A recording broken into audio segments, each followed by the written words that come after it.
잘 주무셨어요? 네.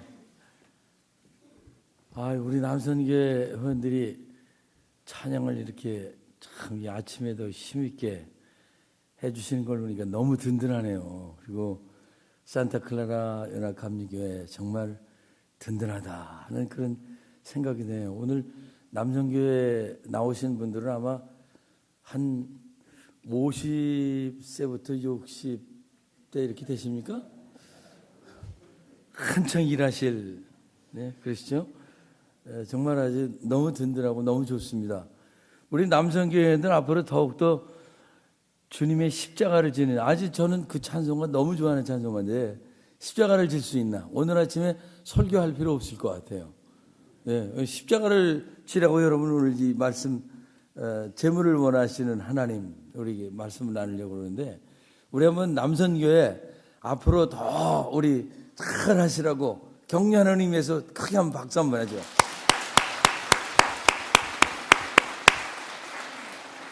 우리 그리스도인들은 아침에도 일어나셔서도 이렇게 참 하나님 정말 한 번도 살아보지 않은 내 인생에, 여러분 오늘 하루 안 살아보셨잖아요. 인생에 한 번도 안 살아본 이 순간을 이렇게 주셔서 아침 첫 호흡을 하면서 우리 하나님께 감사드릴 수 있음이 얼마나 감사한 일입니까? 그렇지 않습니까? 새벽에도 이렇게 여러분들 정말 일찍 일어나셔서 이렇게 많이 나오셔서 같이 함께 나누게 된 것을 너무 감사하게 생각합니다. 오늘 히브리서 말씀을 보면은 이 히브리서의 말씀은 창세기의 말씀을 히브리서 기자가 해석한 말씀이에요. 창세기 22장의 사건을 아브라함이 이삭을 모리아산에 드리라고 할 때 순종하고 나가서 드린 사건을 히브리서를 쓴 기자가 해석한 거예요. 어떻게 해석을 하느냐? 아브라함이 가진 그 믿음은 죽은 자 가운데서도 살리시는 하나님을 믿은 믿음이다.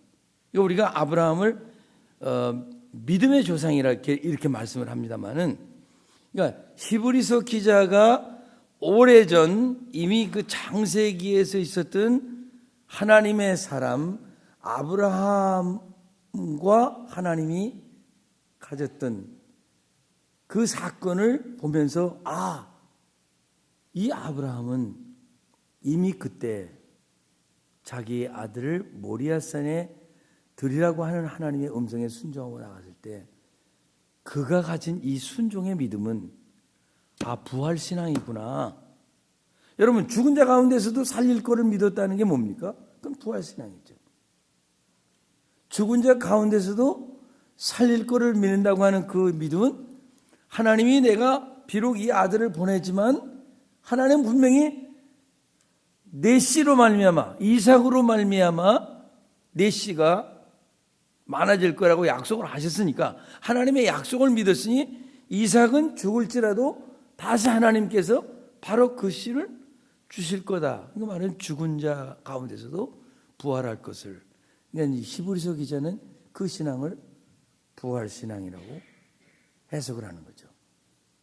저는 여러분 우리들이 믿음의 삶을 살고 갈 때 산타클라라 연합감리교회를 섬기셨던, 아니면 어쨌든 여러분들이 예수 그리스도를 믿고 지나갔을 때 우리 후대들이 믿음의 대를 이어가는 그런 사람을 우리 자녀들을 좀 만들어야 되지 않겠습니까? 그들이 먼 훗날 100년 후에 50년 후에 우리의 후손들이 이 재단에서 믿음으로 자란 여러분들의 후손들이 아니면 우리의 직접적인 혈통의 후손이 아니더라도 우리 후대의 인물들이 우리들을 어떻게 해석할까? 그때 그 산타클라라 교회 이 재단을 섬겼던 그 교인들, 성도님들, 우리의 믿음의 선배들은 그런 믿음으로 살았구나. 분명히 우리 후손들이 우리 믿음을 재해석할 겁니다. 그렇지 않겠습니까? 제가 23살에 첫 파송을 받았다고 말씀드리지 않습니까? 신학교를 졸업하고 사실은 이제 신학대학을 66년도에 이제 입학을 했는데 1966년도에 입학을 했는데 1년을 지나고 2년을 지나고 보니까요. 도무지 목사 될 자신이 없더라고요. 그래서 저희 집에서는 그래도 너는 좀 신학교를 가는 게 좋겠다. 그렇게도 형님들도 말씀을 하셨고 또 제가 제일 막내이기 때문에 형님들은 좀 컸을 때 우리가 예수를 믿었고 저는 제가 나면서부터 저희 집이 예수를 믿게 됐으니까 저는 어떤 의미에서 보면 어려서부터 이렇게 신앙이 자란 거 아닙니까? 근데 교회를 가보면은요, 주일학교 때 가보면은 교회 가보니까 목사님이 제일 높더라고요. 그래서 초등학교 다닐 때는 나 이대는 목사님이 되겠다고 생각을 했는데 왜 그러냐면 교회 가면 언제나 목사님이 말씀을 하세요. 그래서 나도 저렇게 앞에서 좀 이렇게 목사님 같이 말씀을 좀 하고 그랬으면 좋겠다. 그래서 제가 초등학교 6학년 때 웅변 대회를 나갔거든요. 그 웅변 대회 제목도 잊어버리지 않습니다. 담임 선생님이 써주셨는데 우리 대통령. 그래서 이승만 대통령에 대해서 이제 우리 대통령에 대해서 제가 이제 웅변을 했어요. 전교에서 이제 대표로 웅변을 했죠. 어쨌든 그런 이제 웅변 처음 제가 한 경험이었는데 초등학교 때 목사가 되고 싶었어요. 그런데 중학교를 가면서부터 또 목사 되는 그런 용기가 없어요. 자신이 없더라고요. 다른 걸 해보고 싶어요. 무슨 농촌 지도자가 될까? 이런 생각도 해보고. 그런데 제가 중학교 3학년 이제 마지막에 겨울방학인데 고등학교 시험을 앞에 놓고 있을 때입니다. 저는 고등학교 시험 보고 들어갔어요. 뺑뺑이 아니었습니다. 그런데 그때 당시에 제가 신장염이 걸렸습니다. 신장염이 어떻게 되는 거 아시죠? 아침이면은 얼굴이 이렇게 붓고 낮으면은 이제 빠지는데 짠 거 먹지 말라 그러고 어쨌든 하여튼 그 신장염 때문에 제가 굉장히 고생을 했는데 아침은 호흡이 곤란해서 아주 씩씩대요. 근데 저희 어머님이 훈경아 새벽기도 나가자. 그리고 저를 새벽기도에 데려 나가시는 거예요. 얼마나 힘들어요. 새벽에 씩씩대면서 고등학교 입시 준비를 해야 되는데 전혀 그건 생각도 하지 못하고 지금 신장염 때문에 겨우 내내 겨울방학 동안 지금 앓고 있는 겁니다. 근데 사실은 저희 같은 동네에 이 신장염을 똑같이 나와 앓은 친구 하나가 있었어요. 우리 동네 동회장님의 아드님이셨어요. 그래서 그 동장님 아들은 그래도 인천 도립병원에 입원을 해서 치료를 받을 수 있는데 저는 순전히 민간요법에다 하나님께만 의지하는 거예요. 저희 어머님이 우리 집에서 저를 병원에 데려갈 수 있는 그런 또 인천 도립병원 그러면 아주 농촌에서 돈 많이 드는 거로만 생각을 했기 때문에 병원에 갈 생각을 하지 못했습니다. 그런데 저희 어머님이 기도를 시작시키시면서 같이 이제 매일같이 얼굴을 이렇게 싸고 기도합니다. 이제 나갑니다. 걸어 다니잖아요, 한국에서는. 그런데 얼마 있다가 제 친구가 도립병원에서 세상을 떠났다는 소식을 받았어요. 그래서 제가 가슴이 덜컹해지네요. 신장염 똑같은 신장염인데요. 그래서 가면서 이제 새벽 기도 가면서 뭐 기도했겠습니까? 하나님 나 살려주시면 목사 될게요. 그리고 이제 기도를 했습니다. 하나님은 잘 속으시면서도 어떤 데는 봐주셔. 여기 여러분 중에도 하나님께 그러겠다고 약속하고 아직 못하신 분들도 계실 거예요. 저도 그랬으니까요. 하나님을 속이는 거죠, 사실은. 하나님께서 놀랍게도 저를 살려주셨는데, 그러니까 여기 서 있잖아요. 근데 지금까지 신장염은 한 번도 안 걸렸어요. 그럼 어떻게 낫느냐? 저희 시골에 시골 의원이 있지 않습니까? 왕진 다니시는 의원. 시골에 의원이 한 분 계신데 하도 제가 괴로워하고 그러니까 그래도 저희 어머님이 야 그러면 한번 우리 동네 의사 선생님한테 한번 가보자. 그래서 의사 선생님한테 갔어요. 근데 그분이 진찰을 하시더니 그야말로 신장염이라고 그러세요. 소변 검사를 해보니까 소변에 단백질이 나온대요. 계속. 그래서 뭐 짜온 거 매운 거 그런 거 먹지 말고 하여튼 아침엔 머리가 이렇게 붓고 손도 붓고 그리고 저녁이면 내리죠. 늘 숨차고. 근데 그분이 이게 뭐 내가 할 수 있는 거는 뭐 병원에 입원해야 되는 거지만 한번 그냥 이거나 해보자고. 그래서는 주사를 저에게 2대를 놓으셨어요. 볼기짝에. 그리고는 주사를 한 번 더 맞자고. 그래서 2번 제가 그분에게서 주사를 맞았습니다. 근데 놀랍게 제 신장염이 싹 났어요. 할렐루야. 제가 낫질 않았으면 이게 저는요 너무도 이상한 거예요. 그렇지 않습니까? 같은 신장염을 하는데 내 친구는 인천 돌병원에 가서 결국 입원을 해서 오래 있다가 세상을 떠났고 뭐 다른 것으로 되는지는 모르겠습니다. 하나님께서는 저에게 분명히 어떤 확신을 주신 것 같아요.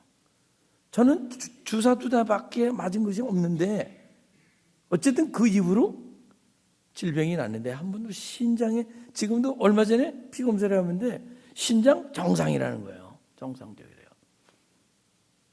기능이 좋다는 거예요. 그때 제가 기도를 하면서 하나님 나를 살려주시면 내가 목사 되겠습니다. 그런지 약속을 했잖아요.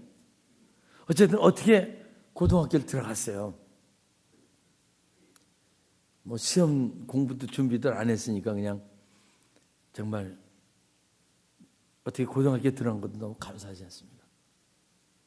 고등학교 1학년, 2학년, 3학년을 지나면서 2학년 때 제가 1학년 때부터 4H 클럽에 이제 활동을 하게 됐어요.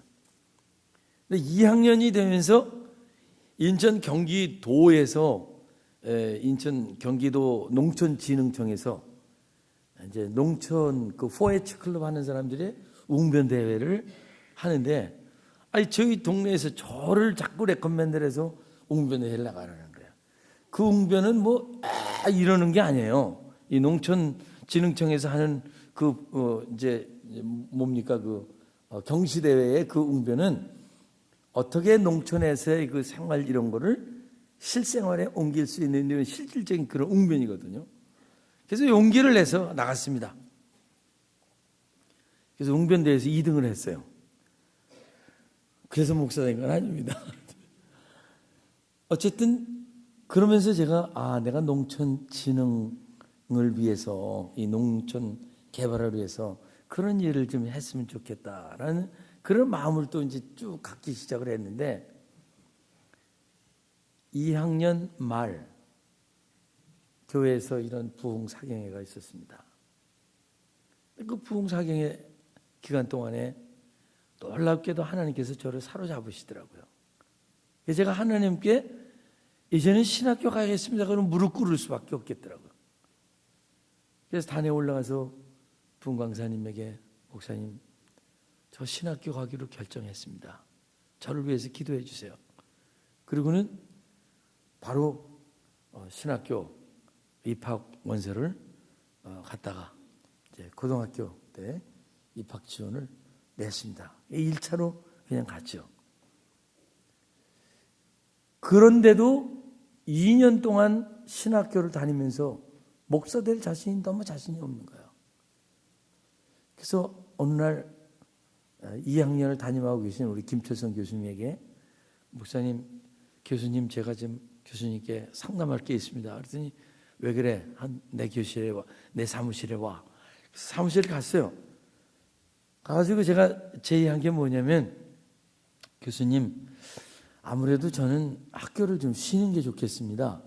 그랬더니 교수님이 이거 좀 싱겁잖아요. 지금 교수님이 좀 상담을 갔으면 학생들 왜 무슨 일이 있어? 가정에 무슨 일이 있어? 뭐가 있어? 근데 이게 신학생들이 늘 그런 게 있는 사람이 많은 것 같아요. 교수님이 그냥 뭐 앉아서 말씀도 안 하시고 쉬겠다 그러니까 그래? 그러면 쉬워. 그래? 이게 얼마나 신 거예요. 그렇죠? 교수님이 사랑이 없으신가, 뭐 관심이 없으신가, 좀 쉬겠다 그러니까 그래? 그러면 쉬워. 정말 싱겁게 끝났습니다. 교수님 방을 갔다가 그래서 제가 이제 1년을 쉬게 됐습니다. 1년 동안을 쉬면서 어쨌든 하나님께서 저에게 뭔가 이런 저런 단련도 주시고 시련도 주시고 다시 3학년에 복교를 하게 됐죠. 그래서 김고강 목사님하고 그때 이제 또 공부를 같이 하게 되는 그런 순간도 됐는데요. 어쨌든 이렇게 해서 신학교를 겨우 졸업을 했는데 4학년이 되니까 정말 그래도 이제는 목회 나가고 싶은 그런 마음이 생겨서 목회지를 가라고 할 때 순종하며 갔습니다. 제가 잠시도 말씀드렸지만 목회지에 가서 너무너무 이 자존심이 상실하는 그것이 내가 먹고 사는 게 뭐 월급 10,000원 받는 거는 별거 아닌데 먹고 사는 게가 여성들이 가져오는 요 조그만 요런 그 성미쌀 몇 주머니 가지고 내가 먹고 산다 생각하니까 너무너무 부끄럽기도 하고 자존심도 그렇고 청년인데 그렇지 않습니까?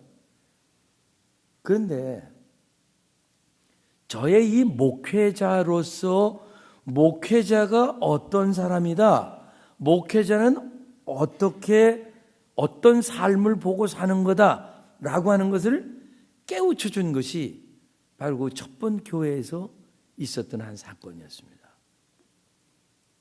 어느 날 주일 예배를 마치고 이렇게 섰는데 여자 집사님 한 분이 가난하게 사는 분이세요. 나가면서 전도사님, 저는 성미를 못 떠요. 성미쌀을 못 떠요 그러시더라고요. 여러분 성미쌀 떠보신 분 계세요? 한국에서? 저기 계시네. 식사 때마다 한 숟갈 예수님을 생각하면서 우리 집에 예수님도 테이블에 한 가족이시다. 그리고 예수님을 생각하고 한 숟갈씩 이 주머니에다가 식사 때마다 뜨시잖아요. 그걸 정성스럽게 뜨시는 분은 아침, 점심, 저녁 이렇게 뜨시는데 또 어떤 분들은 예수님이 한 끼만 드시는지 아침만 드시거나 저녁만 드시거나 한 끼만 드시는 분도 계시거든요. 그러니까 사실 어떤 분은 좀 이렇게 차가지고 오시는데 어떤 분은 찾지도 않잖아요. 어떤 분은 뜨지 못하다가 한꺼번에 그냥 한 바가지 퍼가지고 떠가지고 오시는 분도 계시고 이게 우리 신앙생활의 표현이거든요. 여러분 한 분의 예배 이제 한 달 동안 빠졌던 거 한 번 나오셔서 4번 예배 다 드리십니까? 그러진 않잖아요. 우리가 매일매일 우리 영적으로 채워지는 건데 어쨌든 그 성기는 못 드신다는 거예요. 근데 이 23살 먹은 어린 나이지만 어쨌든 담임 전도사가 되고 보니까 그게 교회의 규칙이고 교회의 룰이니까 제가 당연히 물어볼 거 아닙니까? 왜 성미쌀을 못 드세요? 그런데 그분이 쭈삣쭈삣하고 말을 잘 못하세요. 그래서 내가 다고쳐 물어봤더니 전사님 우리는요 밀가루를 많이 먹어요 그러시더라고요. 왜 그러냐?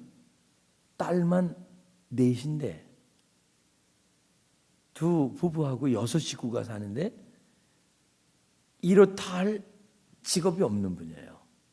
농촌에서 이 집 저 집 다니면서 일하시고 그리고 남의 집 소장농 하나를 해서 그거 조금 해서 요즘에는 좀 어떤지 모르지만 그때는요 소장농 해봐야 사육자예요. 이 농사 다 진 사람이 살을 먹으면은 주인에게 육을 갖다 주는 그런 거 아닙니까?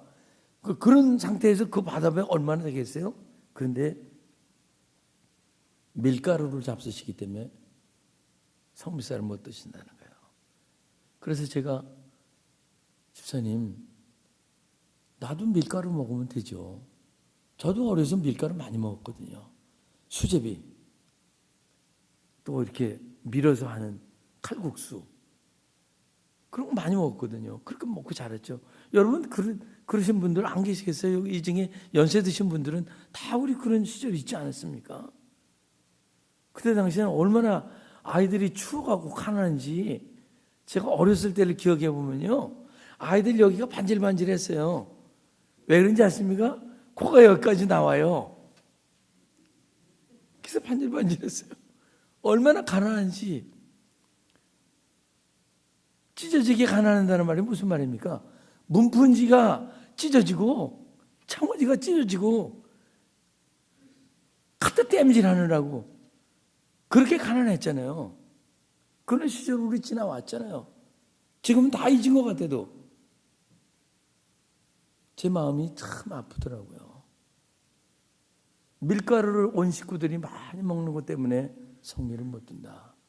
제가 나도 밀가루 먹을 수 있어요. 근데 그분이 한 번도 밀가루로 성미를 또 와본 적은 없습니다. 그 해에 제가 우리 교회 주택을 지었습니다. 주택을 완성하고 이제 가을철인데 아침에 늦은 가을입니다. 주일 준비를 하고 교회는 이제 요 언덕에 있으니까 제가 주택은 아래다 지었는데 주일 11시 예배를 올라가기 위해서 지금 준비하고 있는 중인데 한 10시 20분쯤이나 됐을까 뭐가 이 마루에 쿵 하고 떨어져요. 그래서 제가 그 조그만 서재에서 문을 빠끔히 열고 이렇게 보니까 그 집사님이 앉아서 기도하고 계시는 거예요. 그 교회 주택 마루에서. 그래서 기도가 끝난 다음에 집사님 이게 뭐예요? 그 마루에다 이만한 자루 하나를 갖다 놓고 그리고 지금 기도를 하신 거예요. 기도를 마치고 났어요. 근데 저는 그때 20대 뭐 초반이지만 그분은 그때 사실은 연세 드신 것 같이 생각을 했는데 지금 생각해보니까 한 40쯤 되셨을 것 같아요. 40 뭐 중반이라 이렇게 됐을 것 같아요. 전사님 아무것도 아니에요. 어저께 우리 쌀 쪘어요. 쌀 쪘다는 게 뭡니까? 소장농을 해서 거기서 받은 것 쌀 일부분을 이제는 받은 거예요. 소장농 한 것 중에서. 근데 그 중에서 한 자루를 1년 동안 성미를 못 떴다고 생각하는 거를 1년 동안 성미 뜬 거로 생각하고 한 자루를 갖다 놓으신 거예요. 집사님, 애들하고 살기도 힘든데 이거 애들하고 먹지 이거를 왜 가져왔냐고. 제가 그 순간 마음이 팍 그냥 눈물이 핑 돌더라고요. 그리고 마음이 쨍해요. 아, 이 목사, 교회에서 목회하는 목회자가 이런 속에서 목회하는 거구나.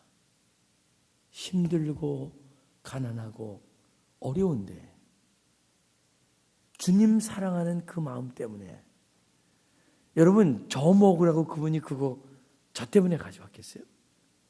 하나님의 교회를 섬기는 섬김의 그 엑기스를 그 순간순간에 내가 못했지만은 이 가족이 농사를 해서 이제 받은 이것인데 그래도 그 중에 이 일부를 굉장히 큰 거예요. 제가 어제 간증을 했지만 저희 아버님 같으면 어림도 없는 거야.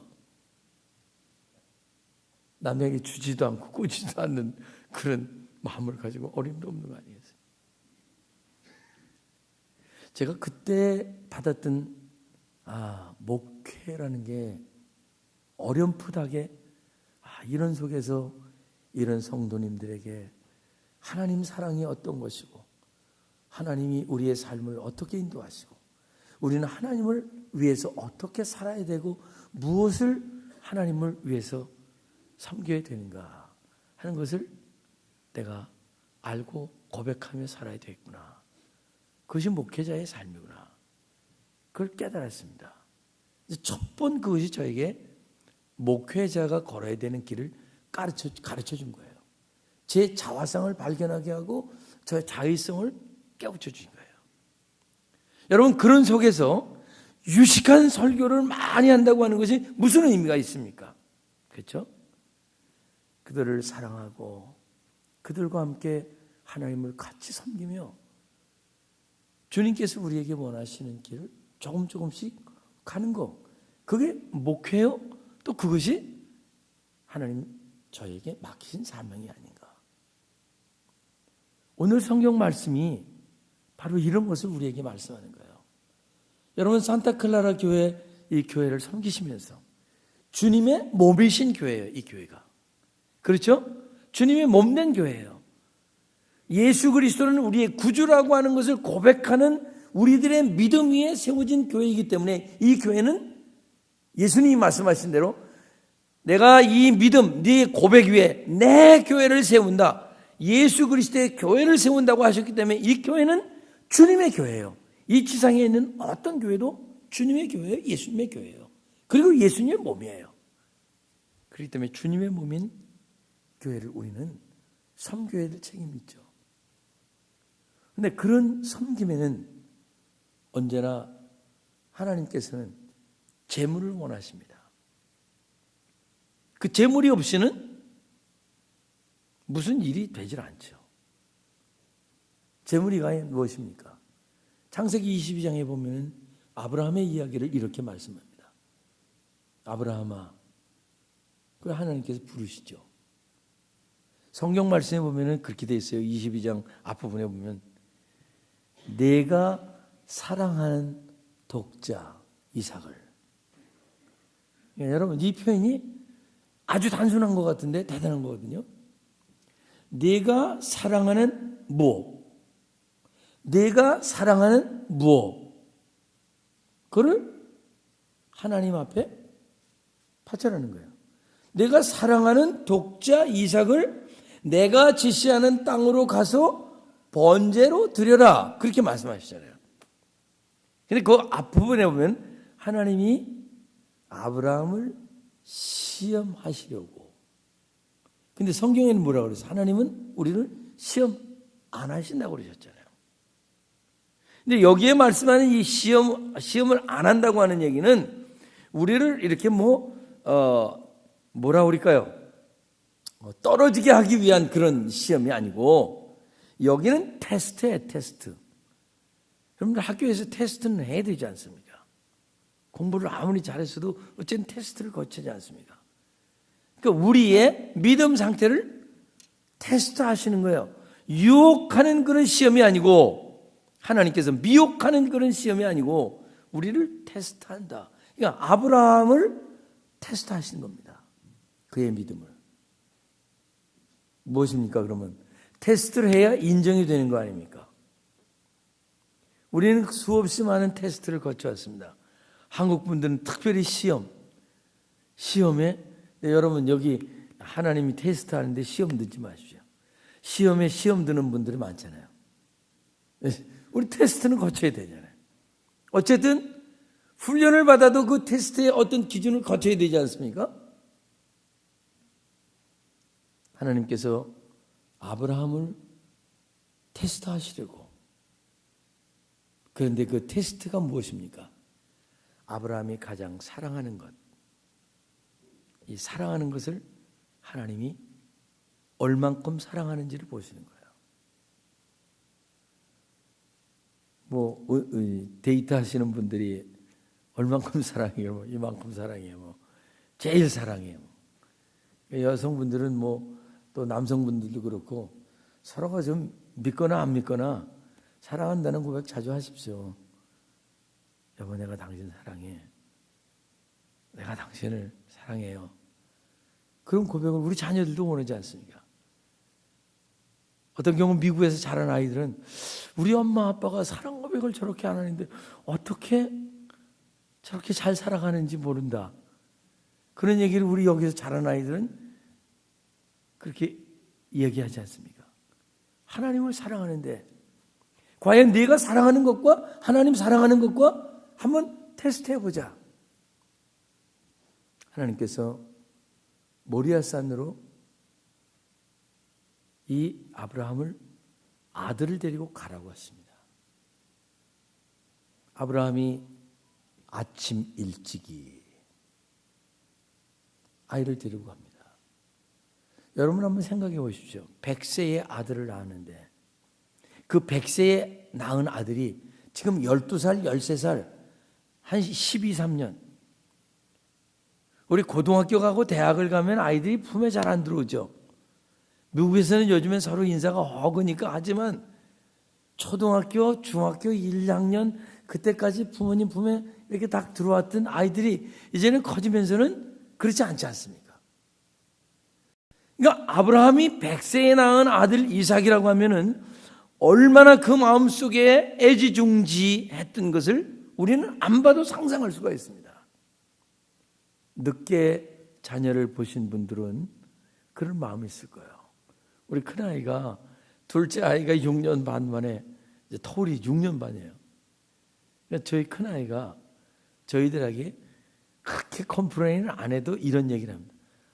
아빠 엄마는 폴만 스포일 시킨다고, 폴만 사랑한다고. 작은 애에게 좀 더 사랑이 가죠. 늦게 나오네. 이 이삭이 아브라함이 가졌던 이삭에 대한 사랑은 남달랐죠. 근데 이삭을 데리고 갑니다. 이삭이 아버지가 가져고 하니까 그냥 순종하고 등에다 장작더미를 짊어지고 지금 가지 않습니까? 모리아산으로, 모리아 땅으로 가는 거죠. 근데 가면서 이삭이 아버지 아브라함에게 물어보지 않습니까? 아버지요, 그래 내가 여기 있다. 아버지 언제나 그 번제를 드릴 때는 아버지께서 나무도 가져가고 불도 가져가고 그리고 번제에 드릴 양을 늘 가지고 가지 않았습니까? 그런데 지금 나는 등허리에 내 장작을 짊어지고 가고 불은 아버지가 가져가고 그런데 번제에다 드릴 어린 양은 어디 있는 겁니까? 그리고 질문을 합니다. 여러분, 번제라고 하는 건 뭡니까? 번제는 글자 그대로 번트 오퍼링이죠. 동물을 잘라서 각을 내서 그거를 불에 태워서 하나님이 흠양하시도록 드리는 게 번제예요. 완전히 태워서 드리는 게 번제입니다. 여러분 한번 바꿔서 생각해 보십시오.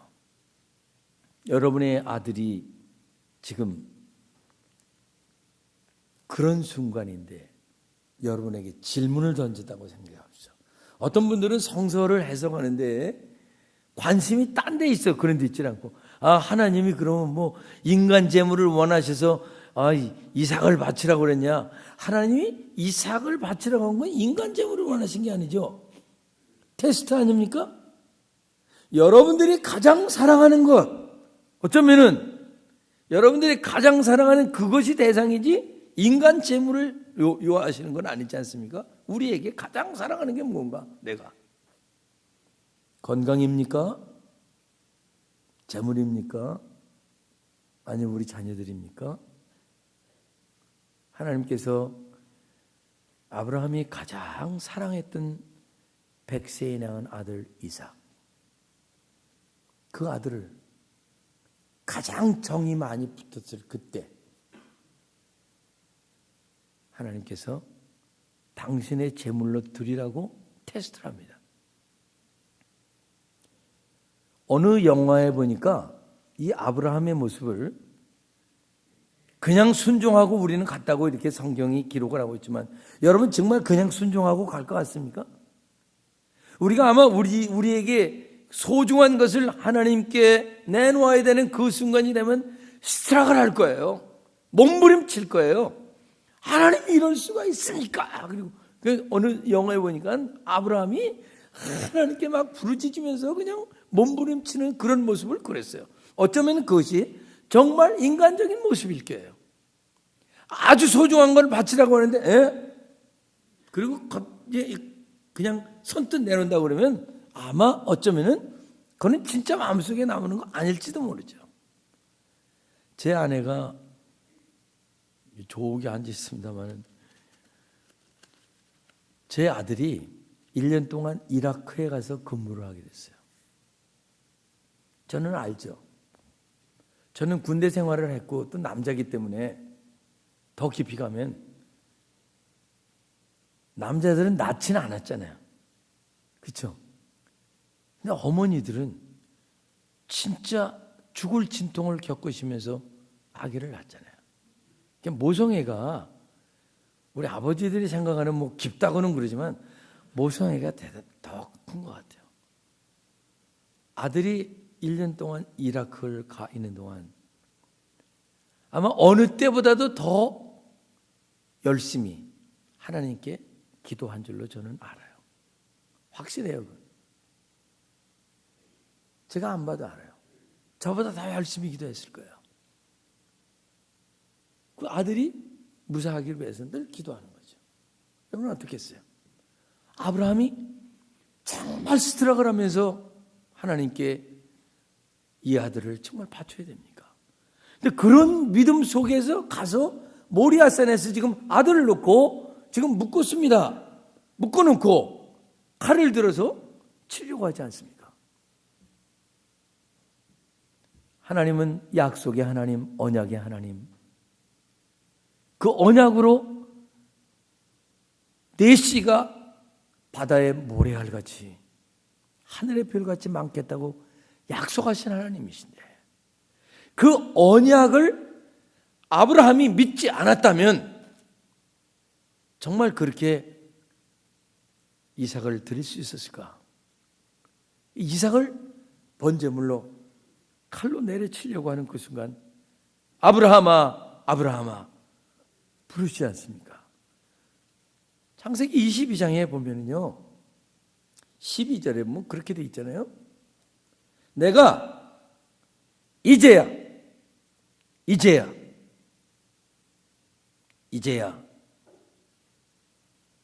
내가 나를 사랑하는 줄을. 여러분 우리가 소중한 것이 있지만 이런 얘기가 있어요. 교회에 직분을 가지시는 분들이 뭐 그냥 흘러가는 얘기를 들으세요. 장로님도 오해하지 마시고요. 저는 또 올 거 아니니까. 집사님 때는 90도로 인사하신대. 근데 권사님 때는 45도로 인사하신대. 장로님 되시면은 이렇게 되신대. 여러분 우리 교회에 직분이라고 하는 건 그거 아니지 않습니까? 우리 산타클라라 연합감리교회 장로님들은 너무 그냥 90도로 인사를 다들 하셔요. 우리 90도로 인사하는 말이 아니죠. 여러분 제가 여러분을 90도로 인사한다고 해서 겸손한 겁니까? 마음속에 미워하면서 낮춰보면서 인사를 한다면 그게 겸손입니까? 그건 아니죠. 우리가 언제나 겸손으로 대한다고 하는 것은 그 마음속에 있는 것이죠. 아브라함이 그렇게 스트락을 하는 중에서도 이제는 정말 하나님께서 언약의 하나님이신 이 하나님이 이 아들 독자를 드리더라도 하나님께서는 나의 자손이 바다의 모래알같이 하늘의 별같이 주시라고는 확신, 그 언약을 믿는 믿음 때문에 이 아들을 하나님 앞에 드리기로 헌신하는 거예요.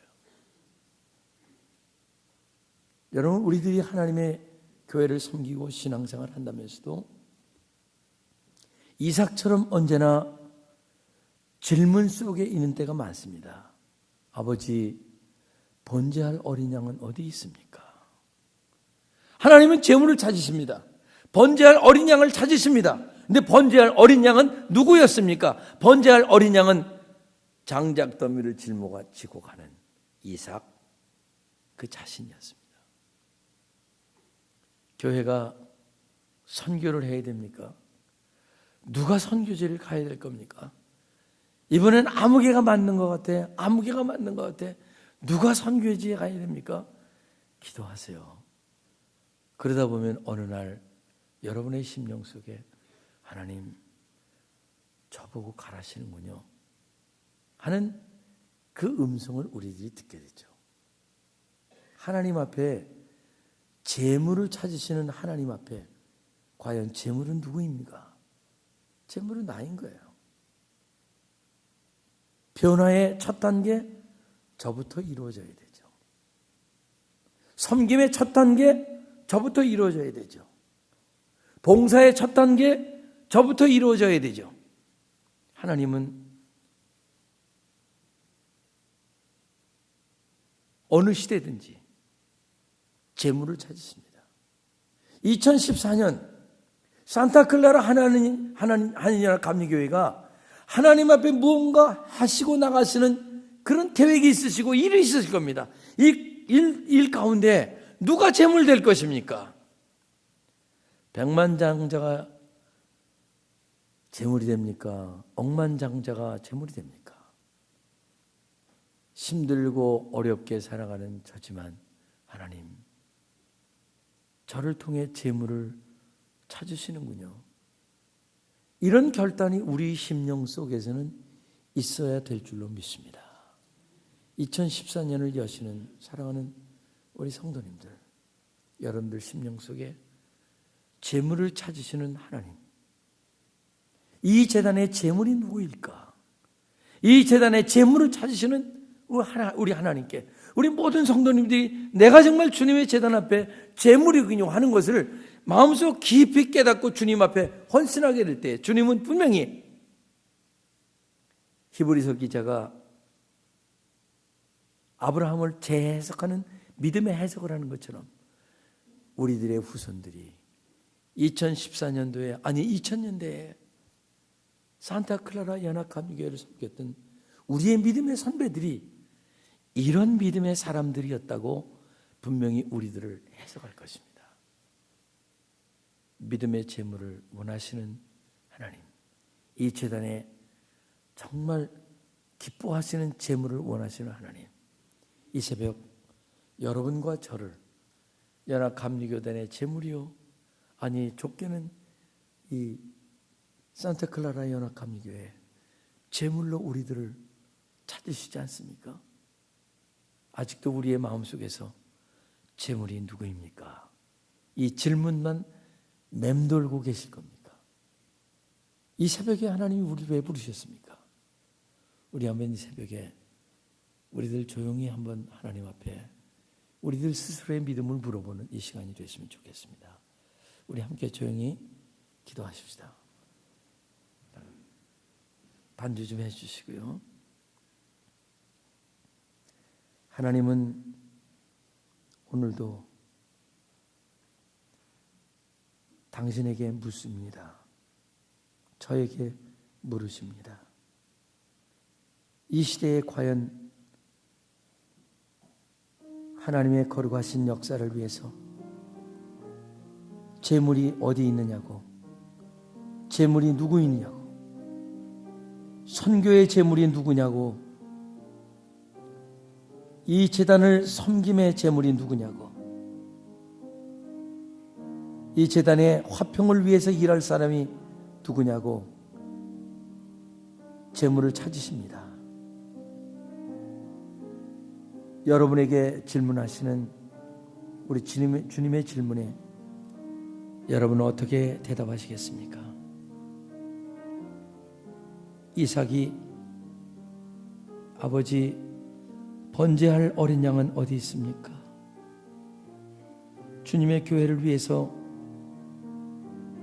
이곳에 저곳에 구멍난 곳에 터진 곳에 일해야 할 사람은 누구입니까? 라고 우리 마음속에 지금 질문으로 가득 차 있지 않습니까?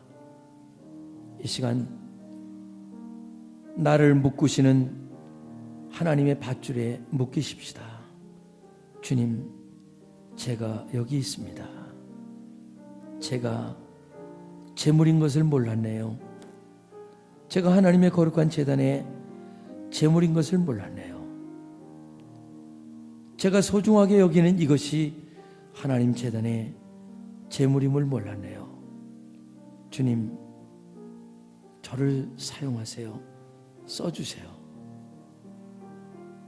이렇게 한번 우리 심령 속으로 다짐해 보십시다. 성도들이 어떤 때에는 작은 일로 인하여 다툼이 생기고 어려워합니다. 이런 곳에서 하나님이 원하시는 교회가 되기 위해서 중개할 사람은 누군가요? 바로 저군요. 여선교회, 남선교회, 선교부 모든 사역에 있어서 과연 일할 사람이 누굽니까? 재물을 찾으시는 하나님, 그 하나님께 겸손하게 솔직하게 한번 대답해 봅시다. 하나님, 내 시간을 원하시는군요. 하나님, 저의 재물도 원하시는군요. 하나님, 저의 재능도 원하시는군요. 하나님, 힘주세요. 이 시간에 우리 조용히 가슴에 손을 얹고 과연 이 제단에 재물이 누구입니까?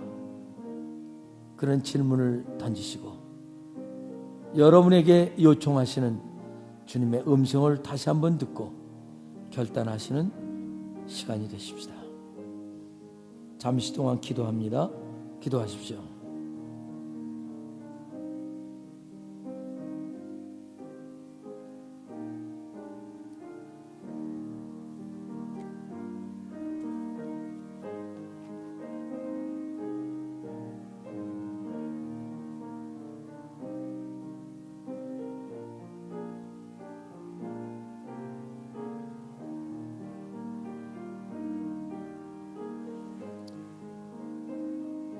존귀하신 아버지 하나님, 이 새벽에 하나님 사랑하시는 주님의 몸 되신 교회 산타클라라 연합감리교회 성도된 저에게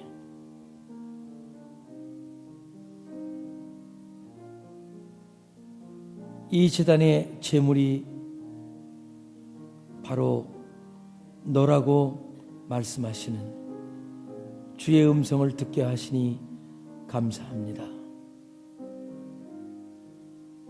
3년 6개월 동안 가물었던 땅에 떡 한 조각 얻기 힘들었지만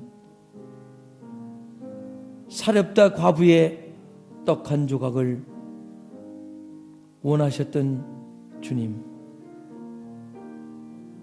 하나님 앞에 그 소중함을 헌신할 때 그 가뭄통에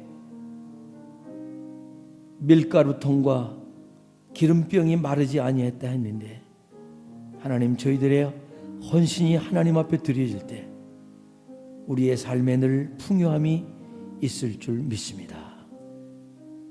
우리는 풍성한데 혹시 교회는 가난하지 않습니까? 내 집은 풍성한데 하나님의 교회는 힘들어하지는 않습니까? 아버지 하나님, 우리 주위에는 일할 곳이 많은데 하나님의 교회는 일꾼이 없어서 애쓰지는 않습니까?